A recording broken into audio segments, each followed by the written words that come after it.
सकाळ संध्याकाळ प्रियाला असं टेन्शनमध्ये मी बघू शकत नव्हतो, त्यामुळे मी घेऊन आलो तिच्यासाठी एक सरप्राईज, तो म्हणजे ऑटोमॅटिक झुलणारा पाळणा। एकदम आनंदात प्रिया बाळाला घेऊन आली आणि बोलली चला उद्घाटन करूया।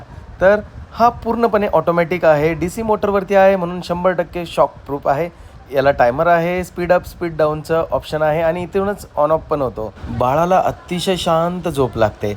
टायनी टाईक कंपनीने बनवलेला हा पाळणा अतिशय मजबूत स्टेनलेस स्टील पासून बनलेला आहे आणि बाळासाठी एकदम संपूर्ण सेफ्टी फीचर्सनी इन्क्लूड आहे। अतिशय मऊ गादी सुद्धा यासोबत भेटते। त्यासोबतच याला ब्लूटूथ आहे, ब्लूटूथ सोबत ब्लूटूथ म्युझिकने आपण बाळाला त्याच्या आवडते गाणे लावू शकतो आणि हा अशा प्रकारे ऑटोमॅटिकली स्विंग करतो। त्यासोबतच यामध्ये मॉस्किटो नेट पण दिलेली आहे आणि एक सेफ्टी बेल्ट पण दिला आहे। असेंबल करणं पण एकदम सोपं आहे, जे आपण घरच्या घरी करू शकतो। तसेच हे मोबाईल ॲपवरून सुद्धा ऑपरेट होते। सो आता प्रिया एकदम रिलॅक्स झाली, खूप